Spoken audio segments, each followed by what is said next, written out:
guys, it's Jessii Vee, and oh my goodness, oh my goodness, oh my goodness. I cannot believe that I haven't told this story on my channel before because it's honestly something from my childhood that like scars me to this day to remember. I don't know what prompted me to suddenly sit down and tell this, but literally I just got a flashback of what I'm about to tell you and I was like, I need to let them know what this teacher did to me. I have told so many childhood stories on this channel, and this one is in the top worst things ever, really. This story is embarrassing, humiliating, just gross all entirely. But before I get into this video, I just wanted to say that today's video is sponsored by Annoying Teddy, and it's actually the funniest prank birthday gift that you can ever receive. So if you have like a friend's birthday coming up or a family member's birthday coming up, this is like the thing to get them. Especially if you love seeing people's really angry reactions to something, this is like the best for that. Basically, he brings people both joy and pain because when you open the gift, you see this cute little teddy bear and you're like, oh my gosh, this is adorable. And then you see that you have to press a button on the teddy bear. And once you do, it starts singing you happy birthday. It's amazing. You're like, oh, this teddy bear is singing to me. But then it keeps singing to you and it keeps singing to you and it does not stop. And you know how usually when you press a button on something, all you have to do is press the button again to turn it off? Well, pressing the button does not turn this bear off. It goes and goes until the battery runs out. So I'm gonna show you my reaction when I got this teddy bear in my gift. So I've been told to open my last gift on camera, and I can see it's some sort of fluffy animal bear thing. Oh, it's so cute! And it's so fluffy. That's so cute. I love it.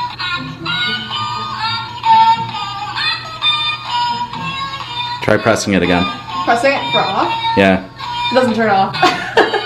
No way! Oh my gosh! How does it stop? How do you turn it off? I don't know, maybe can you feel around and see if there's a speaker inside? There's a speaker in the middle, but it won't turn off. When will it stop? Hello, stop! Something tells me it's not stopping for at least 3 hours. Put it under pillows. I can still hear it.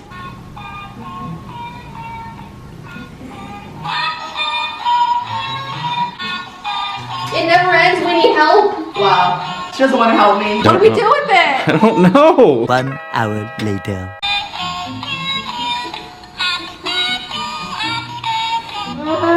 It's pretty funny when I realize, oh my gosh, this is not turning off. So thank you, Annoying Teddy, for sending me this bear. I had a really good laugh from it. And if you guys want to get your own Annoying Teddy, there's a link in the description so you can send it to a friend or a family member and just see what they do. Definitely record it when they open the present. Anyways though guys, let's get into this very unsettling story time. So this happened when I was in grade 2, I believe. So I was really, really young and this memory still sticks with me. Because you know how like when you think back to your childhood, especially when you're like in grade 1 or 2, it's hard to remember everything. And I feel like the only things that really stick out in your memory are like the really impactful events, which completely makes sense. So when I was that young, my mom would always pack a lunch for me to take to school and it would like range all the time. I would say most of the time it was like a sandwich that she'd like cut in half for me. Sometimes it was a bagel, sometimes it was cheese and crackers. It was like your basic lunch, you know what I mean? She always put some veggies in there and then she'd put like a little snack that I'd like a granola bar or like something, a little treat, a tiny little treat. So when I was that young, I had this issue where I'd get full really easily when I ate. Like I could never finish an entire meal and I couldn't help it. Like it wasn't my fault. I just couldn't eat anymore past a certain point. But it was never because I didn't want to eat. It was just like I would eat and then get full so quickly and I'd like try and force myself sometimes, but I just couldn't do it all the time. So then grade 2 came along and that's when the nightmare began. I had this teacher, let's call her Mrs. Joan. Mrs. Joan, because that's close to her name, but it's not her name, so no one will know. Or they might if they went to class with me, but it's fine. So I had a teacher named Mrs. Joan, and when I first met her, she seemed very nice. She was a very, very outgoing teacher, which overwhelmed me a little bit because I was such a shy kid, and she'd be like, hi, I'm Mrs. Joan, and I'd be like, relax, sit down and relax. I mean, I feel like it's better to have a teacher like that than one that just sits sits down and doesn't care about you and barely talks. Like, I'd rather have a teacher who's actually communicating with the class, even though she was very, very hyper. I don't know if she had like 6 coffees before she came to class every day, but she was like jittery and jumping around, and I was like, okay, this is a lot for me in the morning. She was one of those teachers who would like call on the shy kids all the time to try and get them to talk. Like, I barely spoke ever, like barely ever. I was like a little worm that just sat at my desk, and I was like, hello, I'm just gonna sit here so no one can see me, bye. and she was one of those teachers who would ask the class a question and then pick you if your hand wasn't raised, and I hated that. Even like in high school and stuff, I hated when I didn't know the answer to a question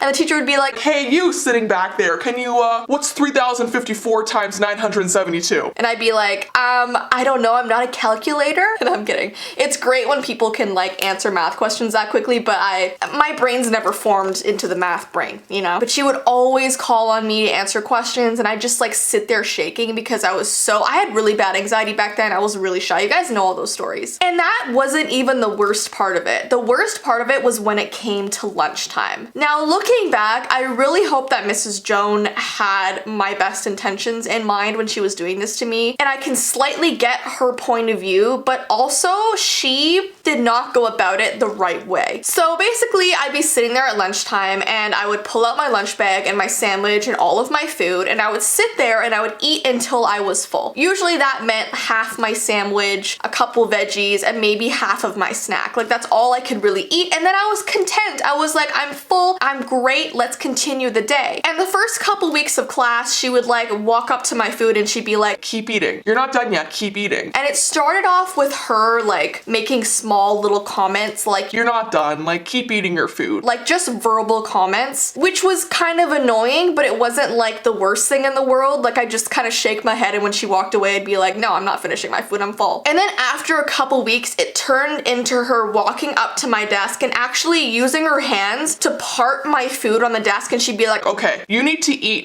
this side of your food and you can leave this side of your food. and like, I hated that. Like, you're not my mom, don't touch my food. Like, I have really bad OCD like now, and back then it was just starting to develop, and I hated when people would like touch stuff that I was gonna eat with their fingers, and like, I don't know, just really bothered me. Like, she would just like get right into my food and be like, Okay, eat this side, but you don't have to eat this side, and my fingers are all sticky, but I'm gonna part your food anyway. and like that grossed me out. And I remember going home and telling my parents, and they'd just be like, You know, she just wants the best for you. She just wants you to eat your lunch, and I totally get that. Like, looking back, I get that. You want kids to eat all their food and like have their energy for the day. But I was a really small person, and I feel like no one got that, because it wasn't like I was unhealthy. It wasn't like I wasn't eating because I didn't want to. I got full. I was full after half a sandwich. I was a tiny little person. Like, I feel like a lot of people watching can understand, like, sometimes your stomach is only so big and it can only fit a certain amount of stuff, you know? So then it turned into every lunch period me being really, I didn't look forward to it, because I knew she would like come over and start like yelling at me and start like sticking her hands on my food and moving my food around and like trying to get me to like eat everything, and I would dread it. I would just hate lunch period. So I decided to come up with a plan. Not a very good plan, might I say. But what I would do is at lunch, I would eat until I was full, like usual, half a sandwich,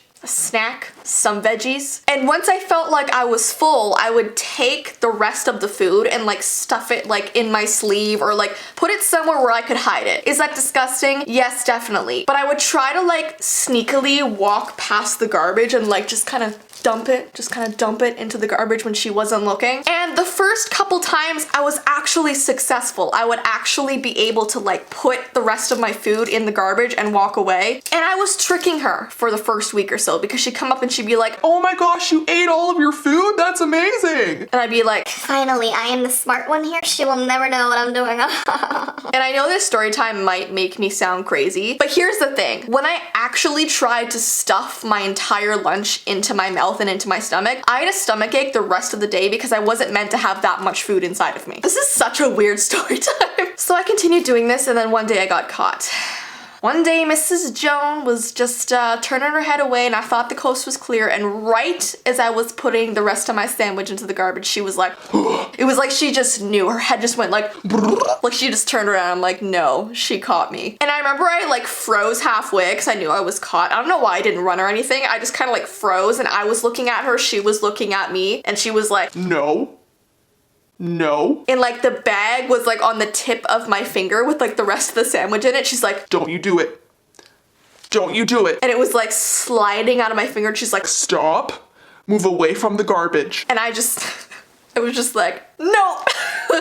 And I just like let it drop in there because I was thinking like once it's in there, there's no way I can eat it. Like that's it. I've defeated her. But she gets up from her desk and she walks over to the garbage can, lifts up the garbage, puts her hand in it, grabs my sandwich bag, and she's like, Take it.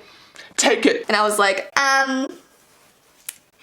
No, definitely not. There's no way ever that I would take that. and she was like, It's fine. It's still in the plastic. and she like opens it, takes out the sandwich, and she's like, Eat it.